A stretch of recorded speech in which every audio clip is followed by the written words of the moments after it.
Llegamos por fin con la cuarta parte de esta serie de tutoriales.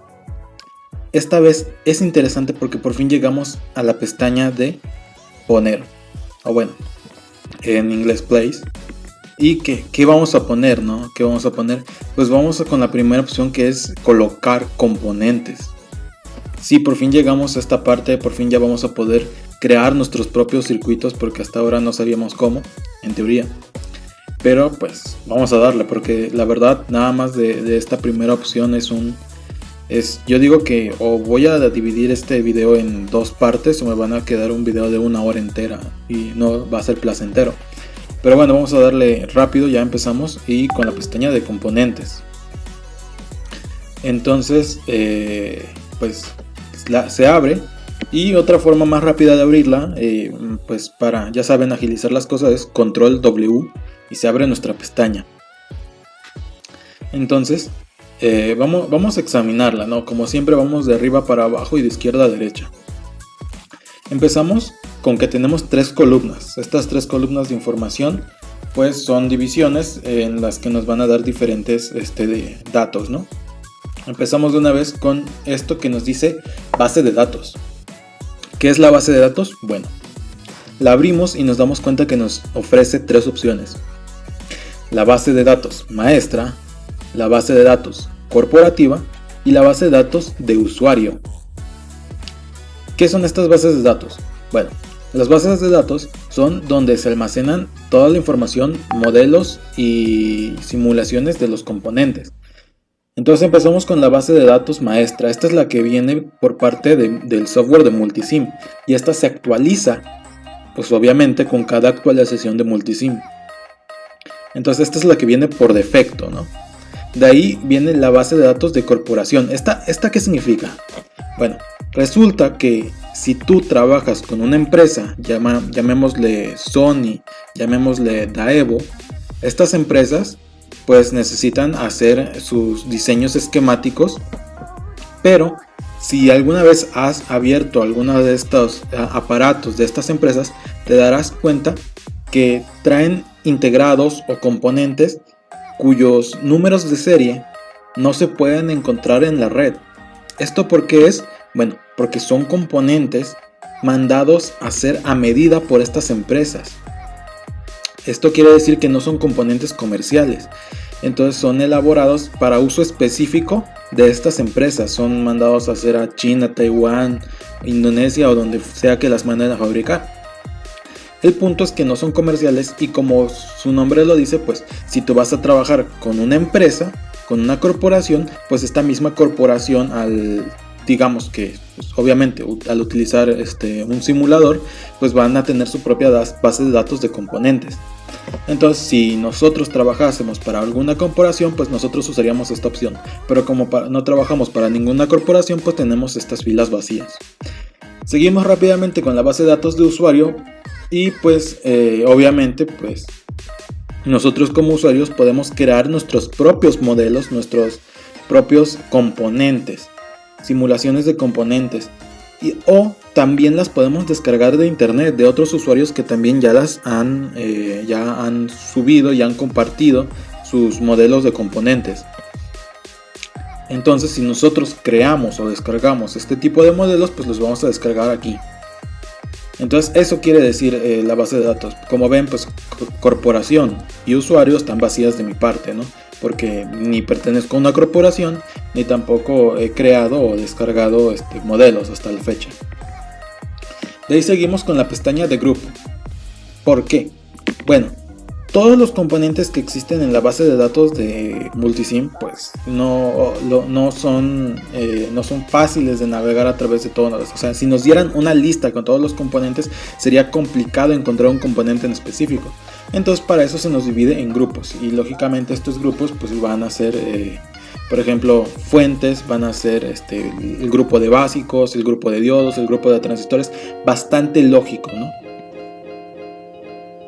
De ahí obviamente estos grupos se dividen en familias. Por ejemplo, si yo me voy al grupo de básico, pues se dividen en familias, que es por ejemplo familias de switch, familias de transformadores, familias de resistores, de capacitores, de inductores, etc. De esta forma se organiza de una forma práctica y eficaz los componentes.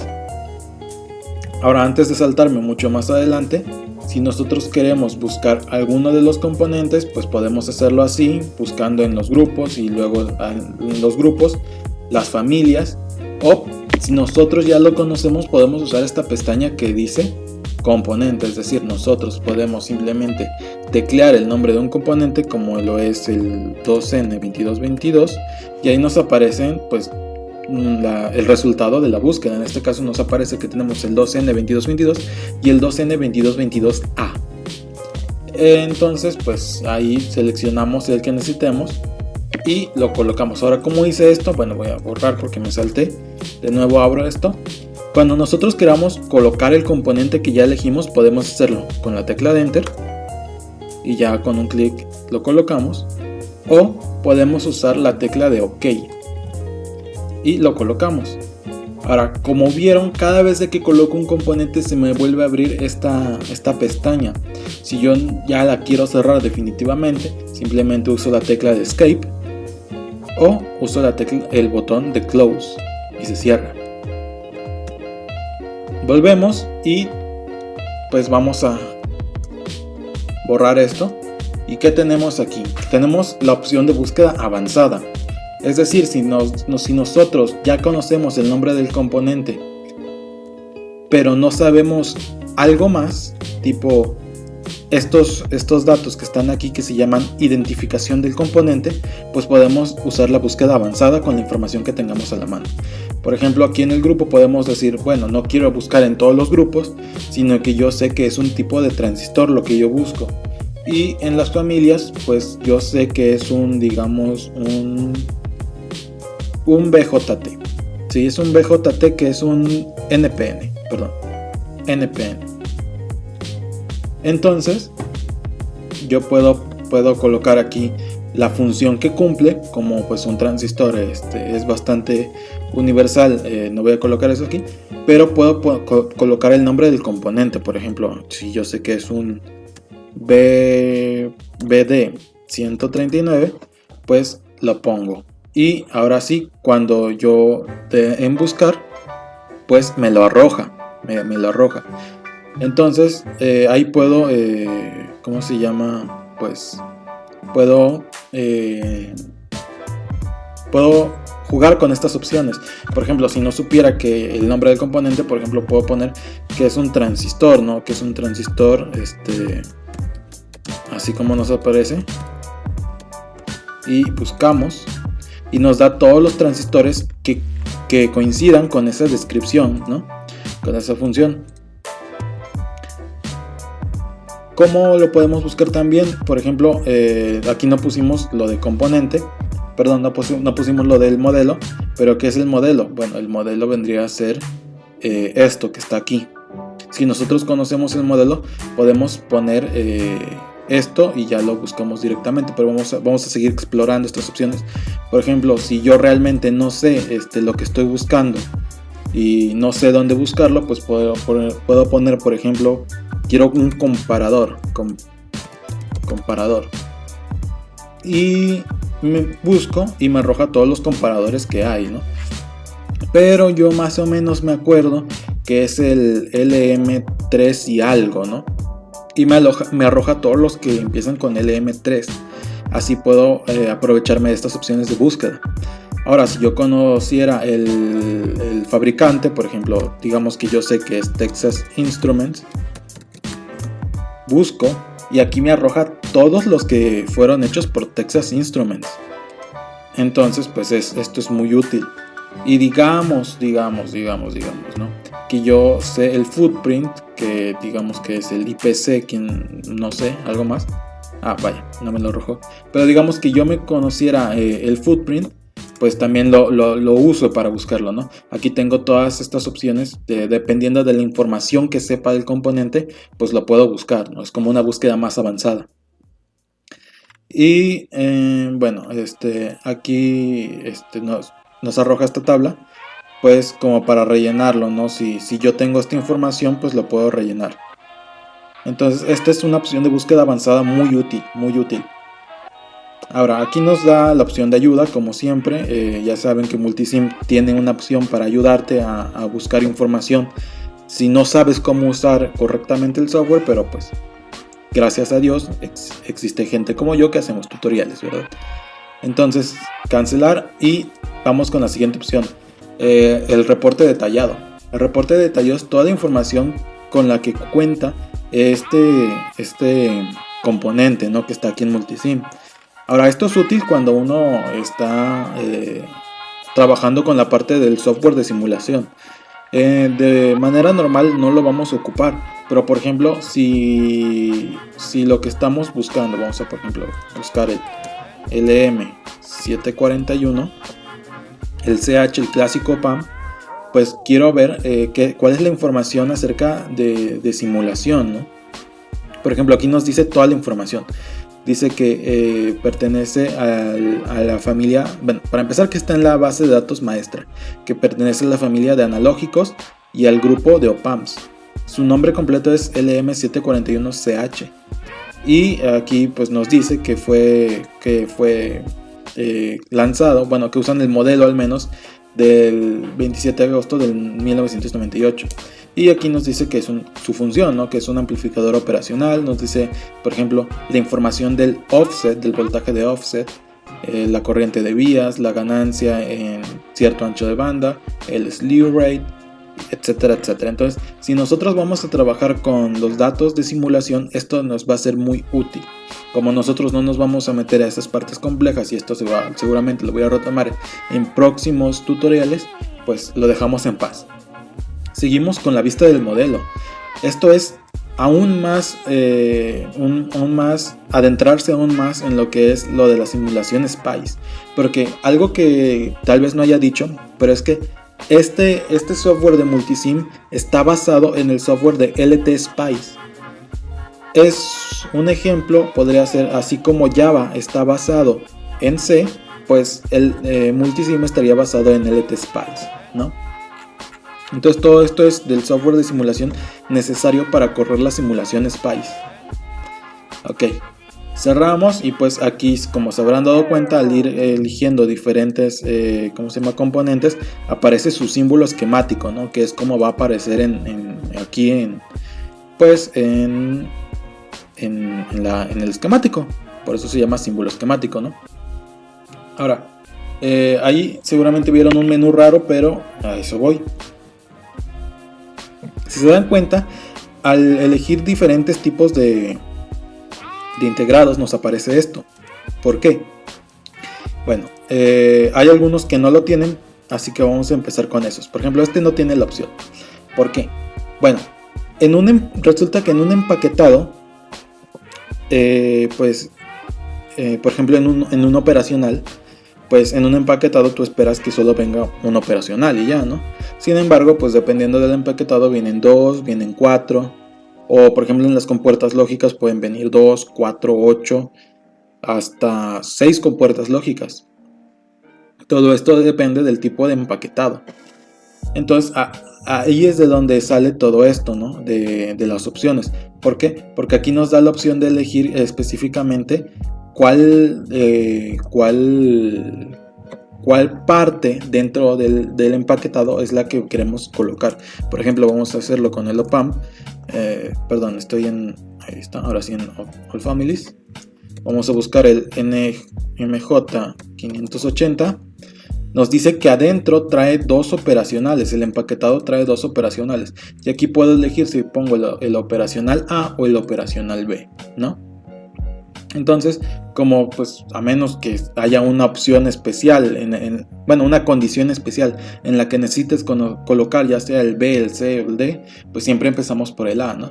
Entonces de nuevo colocamos Enter y vemos que se nos abre esta opción, ¿no? Entonces nosotros presionamos ya sea la A o la B, dependiendo de cuál queramos colocar, si el A o el B, y se coloca. Sin embargo, se vuelve a abrir esta pestañita. ¿Por qué? Porque solo colocamos el A del integrado 1, ¿sí? Del integrado 1 en el esquemático colocamos el A. Si queremos colocar el B, para eso está esta opción. Y si se dan cuenta, se nos vuelve a abrir. ¿Por qué si ya colocamos el A y el B y el empaquetado solo trae 2 operacionales adentro, se nos vuelve a abrir esto? Bueno, porque justamente podemos seguir colocando cuantos operacionales queramos. Y es más, si seguimos presionando en la A, pues vamos a sacar nuevos operacionales. Es decir, estos dos pertenecen a un primer empaquetado. Este pertenece a un segundo empaquetado, a este un tercer empaquetado. Y así puedo ir sacando diferentes diferentes cantidades de integrados, ya sea puedo sacar únicamente el A o el B o ambos. Entonces esto es muy útil si pues en el caso en el que tú necesites específicamente sacar ya sea el A o el B o el C o el de la cantidad, ¿no? De ahí seguimos con este recuadro, que es el recuadro de función. Si se dan cuenta, hace rato ya hablábamos de que si nosotros conocíamos la función que cumple un componente, pues lo podíamos buscar como tal, ¿no? Pero también si nosotros vamos seleccionando varias opciones, varios componentes, nos va a ir arrojando información sobre estos componentes, ¿no? Entonces, por ejemplo, aquí nos dice, bueno, no nos dice aquí, pero algunos sí tienen la función. Por ejemplo, aquí nos dice que es un transistor bipolar NPN de 15 amperes y 60 volts. Esto nos ahorra si no conocemos el datasheet, pues nos da un pequeñísimo resumen de lo que es, ¿no? Y de lo que hace, ¿no? De ahí sigue pues obviamente el modelo del fabricante, ¿no? Porque pues un mismo componente lo pueden fabricar diferentes empresas. Por ejemplo, aquí este mismo 2N2222A lo fabrica ya sea Symmetry Design Systems o también lo fabrica CETEX. ¿Por qué lo fabrican dos? Bueno, la pregunta fue bastante tonta. Sino, ¿por qué nos dan dos opciones? Bueno, resulta que todos estos modelos de simulación no los hace Multisim, sino que la mayoría son modelos de simulación que hacen las mismas empresas. Porque una empresa se molestaría en hacer los modelos de simulación. Bueno, imaginemos que tú haces un diseño, un circuito con el Symmetry Design Systems, y ya lo haces, te funciona, lo simulas y lo sacas a placa, ¿no? ¿A qué fabricante es más probable que le compres? ¿A Symmetry o a CETEX? Que CETEX ni siquiera lo usaste, pues obviamente vas a elegir a Symmetry. Entonces esta es una forma de autopromocionarse, ¿no? Esta es una forma en la que los fabricantes pues a nosotros diseñadores nos dan así como pequeños mensajes. Hey, yo fabrico este componente, le hice tales pruebas para poder darte este modelo de simulación y que tú lo uses en tu software de simulación. Así se comportarían este componente si me lo compras a mí. Entonces, por eso es que nos dan varias opciones, ¿no? De elegir si lo usamos el de un fabricante o el de otro. Asimismo, hay varios componentes que tienen diferentes footprints, que es el siguiente apartado. ¿Qué es un footprint? Bueno, el footprint ya lo vieron en el detalle de reporte. Perdón, aquí creo que sí aparecía. ¿Qué es esto? El footprint, es decir, cuando lo sacas a PCB, ¿cómo se va a ver en la placa, en la PCB? Bueno, pues se va a ver así. Esto es lo que necesitas colocar en el PCB para poder, pues cuando ya lo vayas a montar, pues poder colocar el componente, ¿no? Entonces es necesario porque son consideraciones de espacio que tienes que hacer pues para el diseño correcto de PCBs. Sin embargo, como estamos viendo Multisim y no Ultisim, que es específicamente la herramienta de diseño de PCBs, pues esto lo vamos a dejar aparte. Solo quería mencionar que existía. Entonces aquí de hecho nos dice que es un pues, footprint genérico y que está basado en el encapsulado TO18. Hay otros que van a tener, por ejemplo, el TO92. Este tiene el TO204. Y bueno, así nos vamos, ¿no? Con diferentes encapsulados. Ahora, vamos con siguientes opciones. Déjenme ver si me da el chance de que me habilite el Hyperlink, que sería el siguiente apartado. Pero al parecer no hay muchos componentes que tengan la opción del Hyperlink. Vamos a ver, ojalá tengamos suerte. y por lo menos, al menos que mi vista me falle, pues no ha pasado ninguno con Hyperlink. Voy a ver si esto en edición pues lo pongo más rápido, pero no, aquí le dejo. Bueno, en Hyperlink a veces nos ponen enlaces, por ejemplo, déjame ver, bueno, en general, así como los fabricantes nos ponen enlaces, nos ponen sus opciones de, hey, elige mi modelo. Bueno, pues a veces te pueden dar un enlace, ¿no? Para que vayas a su página y pues revises, pues lo que tienen para ofrecerte. Mire, de hecho este viene bastante lleno, nos trae bastante información sobre sus funciones. Nos dice que la fabrica Infineon o NXP Semiconductors y nos dicen que tiene diferentes footprints, ¿no? Lástima que no trae lo del Hyperlink porque ya sería pues bastante ayuda, ¿no? Pero eso es lo del Hyperlink, ¿no? Hyperlink, perdón. Luego tenemos esto que si se dan cuenta a veces aparece y a veces no. ¿Qué es esto? Bueno, información de obsolescencia. Resulta que pues toda esta base de datos es tan grande gracias a que algunos componentes son muy viejos. Entonces básicamente te avisa que este componente ha sido marcado como obsoleto por los siguientes fabricantes. Por ejemplo aquí National Semiconductor, que de hecho esta empresa ya fue adquirida por otra que si no me acuerdo es Texas Instruments. National Semiconductor ya no existe como tal, lo compró Texas Instruments. Entonces te hacen la observación de que ya no hay reemplazos conocidos para este componente y que tienes que checar con otros fabricantes por disponibilidad, ¿no? Es un bonito detalle que te dice. Ahora, por último, terminamos con esta parte de abajo, ¿no? Que te dice, aquí tenemos una cuenta que dice componentes, uno que dice buscando y uno que dice filtro. ¿Por qué? Bueno, vamos a irnos a grupos y a familia. Y si dan cuenta, si elegimos diferentes opciones, por ejemplo, vamos a diodos. Si nos vamos a la sección de diodos, nos dice que tenemos 1100 componentes para buscar. Eso es lo que significa. Si nos vamos a la sección de Zener, nos dice que tenemos 2600. Si nos vamos a diodos de conmutación, tenemos solo 186. En SCR tenemos 284. En DX nada más tenemos 15. Entonces básicamente eso nos dice, ¿no? Nos dice cuántos componentes hay específicamente en la familia y en el grupo en el que estamos buscando. Luego searching, ¿no? Es esto. Básicamente nos dice qué es lo que estamos buscando y se actualiza en tiempo real, ¿no? Es bastante inútil porque perfectamente lo podemos ver aquí. Y por último vamos con lo de filtrados. Ahora el filtrado es aquí en la búsqueda. Pues normalmente se va a quedar en off. Pero si estamos, activamos esta opción, pues nos marca como encendido, lo cual es bastante redundante porque pues aquí ya lo tenemos. Pero bueno, esto no lo comento porque pues tiene que ver con lo de componentes virtuales, ¿no? Que no tienen que no existen físicamente y que solo son modelos, pues eso, que fueron programados por computadora. De cómo se comportaría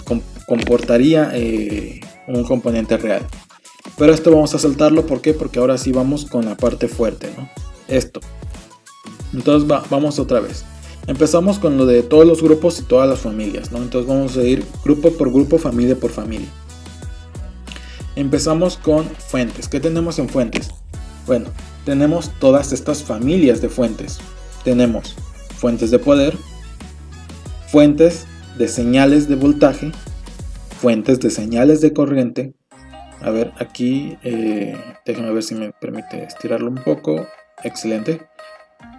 Fuentes de voltaje controlado, fuentes de corriente controlado, bloques de función controladas y fuentes digitales.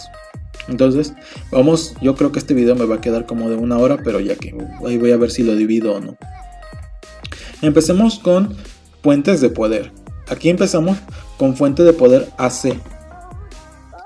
Una fuente de poder AC básicamente vendría a ser una representación del contacto que tú tienes en tu casa, ya sean 110, 120, 210, 240 volts, 50 Hz, 60 Hz. Vendría a ser eso, una fuente de poder alterna como la que tienes en el contacto de tu casa. Luego seguimos con una fuente de poder DC, que vendría a ser una batería ideal, ¿no? ¿Por qué hago el énfasis en ideal? Porque justamente existe una batería no ideal, pero pues un paso a la vez, ¿no? De ahí tenemos tenemos aquí mismo lo que sería una tierra digital, una tierra analógica, y tenemos diferentes tipos de tierras de referencia, porque pues en diferentes circuitos vamos a necesitar diferentes referencias de tierra, ¿no? Esto pues lo comento suponiendo que ustedes ya saben qué son los tipos de tierra y en general todo lo que estoy comentando. Si no lo saben, pues pueden checar mis demás videos. Seguramente que encuentran información al respecto, y justamente tengo un video de tierras. Lo pueden buscar, que se llama diferentes tipos de tierras, así se llama el video. Y pues seguimos con la lista, ¿no? Como dije, tenemos una batería no ideal. También tenemos un generador de 3 fases en delta. En delta es esto. Es el tipo de conexión interna que tiene, ¿no?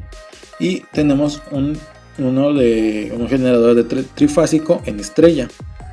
Ahora esto tiene que ver con potencia, ¿no? Con electrónica de potencia. De ahí tenemos un voltaje de referencia 1, un voltaje de referencia 2, 3, 4, etc. Que vendría a ser como esto, ¿no? Una tierra de referencia. Y finalmente tenemos lo que sería una fuente de alimentación tipo BCC, una BEE, una BDD y una BSS. Como se dieron cuenta, pues aquí nos va diciendo la función, ¿no? Pues aquí tenemos diferentes descripciones. Por ejemplo, bueno, que es bastante descriptiva, pero aquí tenemos, ahí está. Nos dice que es un conector de referencia, ¿no? Que este componente puede cumplir una función de simulación de tierra parásita o tierra de referencia global, ¿no? Esto es pues bastante avanzado, el entender todo lo que implica. Así que, pues como les dije, yo supongo que ustedes ya tienen conocimientos para saber de qué hablo. Si no, en un video diferente también explico toda la terminología de electrónica. Entonces, búsquenlo. De ahí seguimos con fuentes de señales de voltaje. Ahora, ¿en qué se diferencia esta fuente a la primera que vimos? Bueno, como dice su nombre, esta es una fuente de poder. Y esta es una fuente de señal. Ahora, no voy a pararme a explicar específicamente todo. No voy a pararme a explicar específicamente todo, porque ya no me tomaría ni siquiera un video de 1 hora. Me tomaría varios videos que pues serían la cuenta de videos se elevaría hasta 500 videos. ¿Se imaginan una lista de tutorial de 500 videos? Pues yo sí. Y tal vez lo haga. Pero por ahora me voy a quedar bastante superficial, ¿no? Entonces, vamos a seguir. Aquí tenemos, por ejemplo, voy a explicarlo bastante superficial, como dije. Aquí tenemos una fuente de señal, ¿no? Alterna. De ahí tenemos una fuente. Esta es de radiofrecuencia, por eso dice que es AM. Porque es una fuente de radiofrecuencia AM, es decir, está modulada. Luego tenemos un voltaje bipolar, un voltaje que se le dice chirp, pero es como una onda que varía en frecuencia y se va repitiendo. Es como hacer un sweep de frecuencias. De ahí tenemos un voltaje de reloj, que esto es muy útil en digitales. Un voltaje de DC interactiva, es decir, que nosotros en plena simulación podemos cambiar el valor del voltaje, ¿no? Ahí con un cursor lo podemos mover. Un voltaje que cambia exponencialmente. Ahora, en vez de AM, un voltaje que está montado en FM.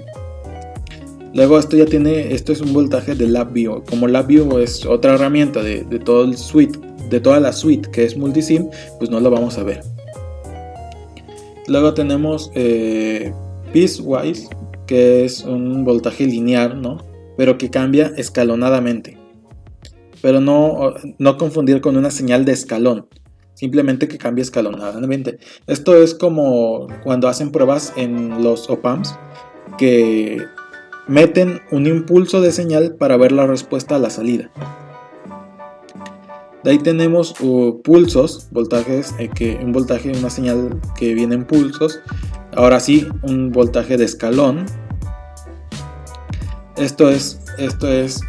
Una fuente de voltaje, pero es térmica, dependiente térmicamente.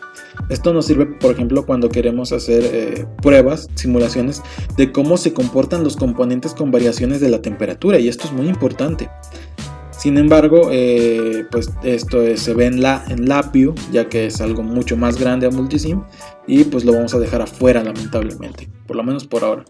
Esto es ruido térmico, esto es una señal de voltaje térmica, pero esto es ruido, únicamente ruido térmico.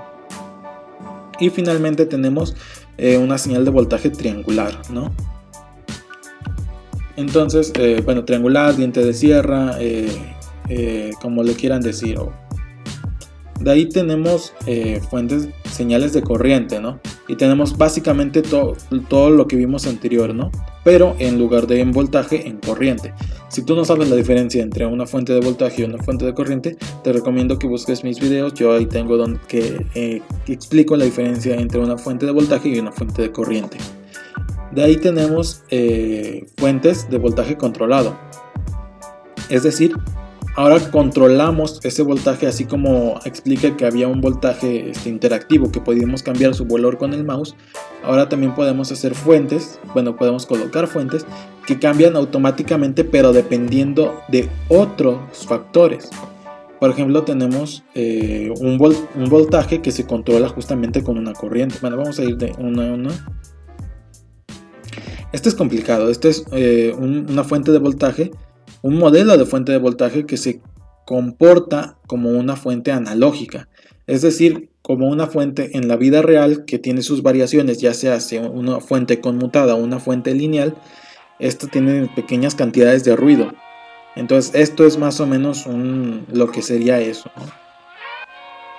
De ahí tenemos una de disparo único, que es pues lo que su nombre lo dice. Esto se utiliza para simulaciones de diseño en la que necesitas comprobar cómo se comporta cuando se dispara y luego quitan un pulso. Por ejemplo, si conocen un circuito tanque, en el circuito tanque pues es básicamente una bobina en paralelo con un capacitor, y pues para probarlo no necesitan conectarlo directamente a una fuente, ¿no? Y dejarlo conectado, sino lo que se hace es introducir a ese circuito un pulso y ver cómo se comporta. Entonces justamente esta fuente es para eso. Luego tenemos la que ya comenté, una fuente de voltaje controlada por corriente. Es decir, entre más corriente hacemos pasar, pues mayor es el voltaje, o inversamente. Luego tenemos voltaje FSK. FSK vendría siendo otro tipo de modulación como lo era la modulación AM y FM. Sin embargo, pues como lo dije, no voy a entrar mucho a definir todo. Si ya sabes qué es FSK, si no sabes qué es FSK, tiene que ver con telecomunicaciones y los diferentes tipos de modulación que hay.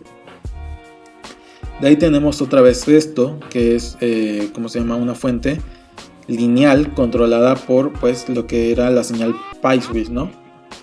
De ahí tenemos una sinusoidal, pero controlada por voltaje. ¿Esta cómo la podemos imaginar? Esta la podemos imaginar como una fuente. Imagínense que ustedes pudieran variar el voltaje que sale de sus contactos, de su casa, que pudieran variar su valor, pero controlándola justamente con una fuente de directa, ¿no? Es básicamente eso. Y lo mismo pero con una onda cuadrada, lo mismo con una onda triangular, y este es bastante redundante, pero es una fuente de voltaje controlada con otra fuente de voltaje, aunque sí se ocupa. Por último tenemos este que es más complicado. Este es un PySwiss, que es lo que estaba explicando hace rato, pero es como un disparo. No sé si puedan captar la idea. Es un disparo controlado por una señal de voltaje. Por eso es como un pulso, y ese pulso dispara el PySwiss que al mismo tiempo te da una señal de voltaje.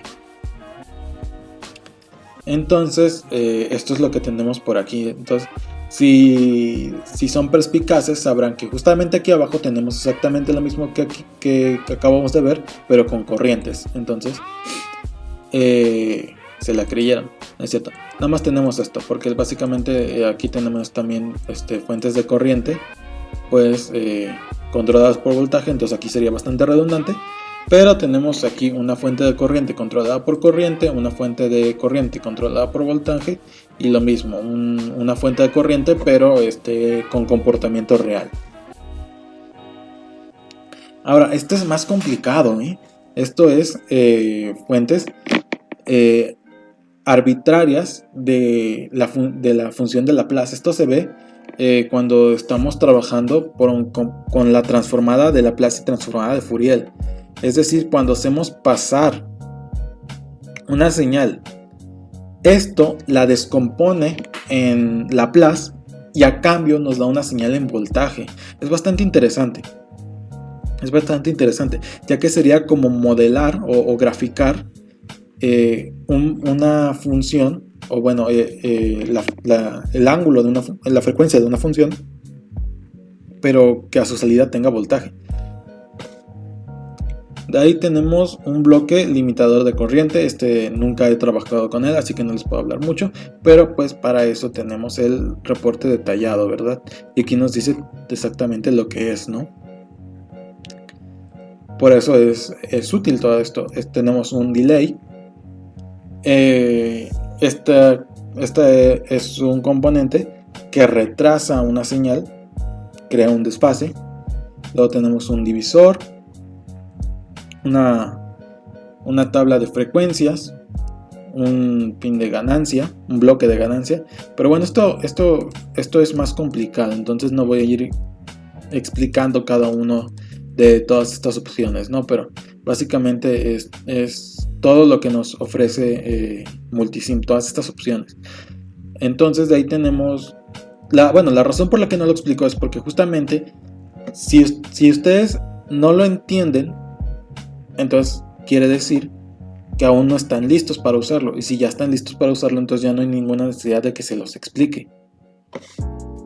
Seguimos con fuentes digitales, ¿no? Esto es, en electrónica digital, pues normalmente se necesita un reloj, que es básicamente un reloj de cuarzo o como lo hayan hecho. Pues aquí lo tenemos modelado así, o una fuente digital así constante, o una interactiva, ¿no? En la que podemos poner 0, 1, 0, 1 y ahí irlo variando a nuestro gusto. Pero básicamente eso es todo lo que tenemos en la familia bueno, en el grupo de fuentes, ¿no? O sea, source, que básicamente se vendría a hacer eso, ¿no? Si me desplayé tanto con este grupo específicamente, es porque justamente toda esta información que les di se repite en las siguientes familias de los siguientes grupos. Es básicamente lo mismo. Entonces todos los siguientes ya no los voy a explicar tan a detalle. ¿Por qué? Porque si vamos a básicos, pues tenemos lo mismo, ¿no? Esto me lo voy a saltar por ahora. Tenemos un paquete de resistencias en el que tenemos diferentes tipos de paquetes. Tenemos de ahí la familia de switch, donde tenemos diferentes tipos de switch. ¿Cómo se llama? Pues a elegir. Tenemos transformadores, donde tenemos pues por ejemplo un primario, un secundario, un primario, dos secundarios, un primario, tres secundarios, etcétera, etcétera. Y así nos vamos pues al infinito con toda la cantidad de opciones con la que cuenta Multisim. Pero como les digo, no explico esto porque si no lo saben, no lo van a entender. Y si lo saben, entonces ya no tiene sentido que se les explique. Esto son cosas que vas a ir aprendiendo sobre la marcha y que vas a ir aprendiendo pues en otros temas, ¿no? Se supone que aquí solo vienes a colocar lo que no puedes colocar en físico, pero que ya vienes con una preparación con conocimientos en electrónica. Aquí venimos a aprender a simular. Entonces no tiene ningún sentido que yo les venga a explicar aquí con esto, pues electrónica como tal, ¿no? Sin embargo, pues justamente un simulador sí nos sirve para ir aprendiendo electrónica, pero de nada nos va a servir si no sabemos los componentes que tenemos a mano. Para eso, ahí sí lo digo. Primero, conoce los componentes y luego vienes aquí, los simulas y ahí sí puedes decir, se comporta de esta forma, funciona de esta forma. Pero de otra forma pues sería un desperdicio de tiempo ir explicando cada uno de todos estos componentes y en qué se diferencian, ¿no? Entonces volvemos a básico. Básico, tenemos transformadores, tenemos redes no ideales de inductores, de capacitores y de resistores, relevadores, y pues aquí tú mismo te puedes ir adentrando en lo que es cada uno de estos grupos, cada una de estas familias. Así que vamos a lo bueno, a lo interesante, ¿no? Vamos con lo de básico, básico virtual. Aquí tú mismo puedes crear tus propios componentes, pero no con un modelo SPICE, no, porque eso sería programación. Aquí tú creas tu propio componente, por ejemplo, ¿qué les gusta? Un inductor. Lo seleccionamos y lo colocamos. Ahora, un inductor, como tú debes de saber, tiene componentes parásitos asociados. Tiene un núcleo que tiene comportamientos magnéticos asociados. Entonces, si nada más le pongo que es un inductor de 1 milihenry, nunca se va a acercar a la simulación que va a suceder en la vida real. Entonces, para eso nos dan las opciones de personalizarlo. Por ejemplo, nos pide que indiquemos cuál es la inductancia nominal. Aquí podemos colocar la frecuencia de autorresonancia, es decir, a qué frecuencia este inductor deja de comportarse como un inductor y se empieza a comportar también con un capacitor. Y en el punto en el que ambos comportamientos se igualan, en ese punto empieza a resonar, a oscilar más bien. También nos dice la impedancia del inductor. ¿Por qué? Porque al final de cuentas un inductor es un cable y todo cable tiene una resistencia asociada. También nos indica la calidad Q del inductor. ¿Esto qué es esta calidad Q? Bueno, es, como ustedes ya lo saben, porque estoy seguro de que estudiaron fasores, un inductor vendría a ser vendría a tener, ¿cómo se llama?, una componente real y una componente imaginaria, y se supone que la componente imaginaria está desfasada 90 grados.